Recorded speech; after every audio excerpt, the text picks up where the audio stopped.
Durante noites de tempestade, os moradores da pequena vila ao pé da montanha eram perturbados por um som que não deveria existir. O sino ecoava entre os picos gelados, como se viesse de um lugar suspenso no vento.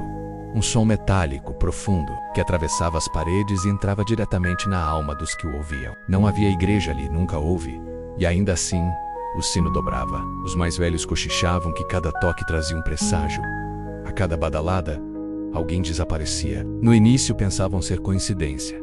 Um viajante perdido, uma criança que fugira para se esconder, um homem que não voltara da caça. Mas conforme os nomes se acumulavam, o medo se tornou uma presença constante. O protagonista desta história, Elias, um jovem pastor, havia perdido seu irmão mais novo na última tempestade. Jurava ter ouvido os sinos naquela mesma noite e, ao amanhecer, o quarto do menino estava vazio. Não havia rastros na neve, apenas a janela entreaberta, como se tivesse sido convidado a sair por uma força invisível. A dor se transformou em determinação. Elias não suportava mais viver com o som de algo que roubava a vida sem que ninguém ousasse reagir. Quando o trovão rasgou o céu e o sino tocou novamente, ele se agarrou ao seu cajado e começou a subir a montanha, guiado pelo som que todos evitavam ouvir. O vento era cortante e a neve batia como lâminas contra sua pele, a cada passo. O sino parecia mais próximo, mas nunca havia sinal de uma construção. Apenas rochas cobertas de gelo e árvores retorcidas, que mais pareciam ossos fincados no chão branco. De repente, em meio à neblina, Elias viu algo impossível. Uma capela, incrustada no coração da montanha, coberta de gelo cristalino. As paredes de pedra estavam congeladas como se tivessem ficado séculos enterradas. Mas o sino pendia no alto da torre, balançando sozinho, mesmo sem vento suficiente para movê-lo. O jovem se aproximou, mas não viu ninguém. O portão de ferro estava entreaberto, e a escuridão do interior parecia respirar. Foi então que reparou no reflexo da neve em seus pés. Figuras encapuzadas estavam ao redor do sino, imóveis, invisíveis a olho nu, mas perfeitamente delineadas no espelho gelado do chão.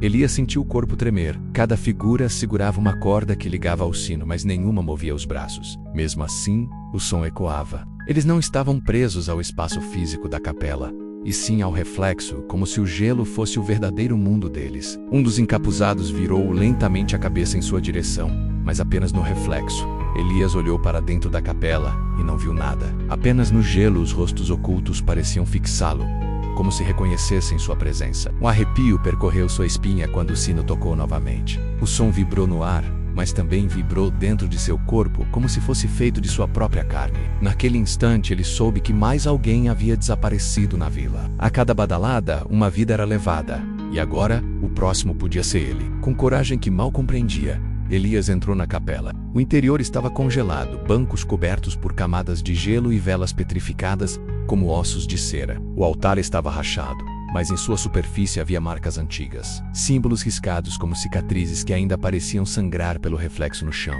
No gelo aos seus pés, os encapuzados agora se moviam, circundavam o altar estendendo mãos longas e deformadas, como sombras esticadas. O som do sino ecoava dentro da capela, mas apenas no reflexo, ele via as cordas sendo puxadas por dedos esqueléticos. Elias caiu de joelhos quando sentiu uma pressão esmagadora em seu peito. As figuras no reflexo pareciam segurar cordas invisíveis que prendiam seu corpo, como se o arrastassem para dentro daquele mundo congelado. Ele lutava para respirar, o ar frio rasgando sua garganta. De repente, o reflexo mostrou algo ainda mais aterrador. No gelo, ao lado dos encapuzados, estavam os rostos dos desaparecidos da vila, imóveis, com olhos vazios, como se tivessem se tornado parte daquela congregação silenciosa. Entre eles, o rosto de seu irmão. As lágrimas escorreram de seus olhos, mas congelaram quase de imediato. Elias tentou gritar, mas sua voz não produziu eco algum. Naquele lugar, apenas o sino tinha o direito de ser ouvido, e cada vez que tocava, uma nova alma era entregue à capela congelada. O jovem entendeu que não havia como quebrar o ciclo, não havia como lutar contra o reflexo.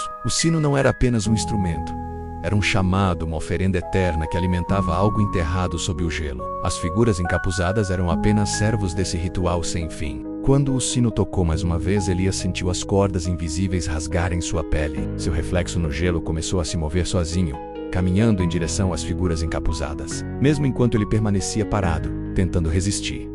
Mas quanto mais o reflexo avançava, mais sua vida era sugada. O último som que ele ouviu foi o badalar do sino. E quando a tempestade cessou, a vila percebeu que mais um nome havia sido engolido pela montanha. Ninguém ousou procurar. Apenas se trancaram em suas casas esperando o próximo trovão. Na neve congelada diante da capela, apenas o reflexo mostrava a nova realidade. Elias estava de pé, encapuzado, com as mãos presas à corda do sino, invisível no mundo real, mas eternamente condenado a soar o chamado que levaria a outros. A montanha continuaria a devorar, noite após noite, até que não restasse voz humana para chorar o som do sino, pois no reflexo, todos acabariam servindo à mesma escuridão.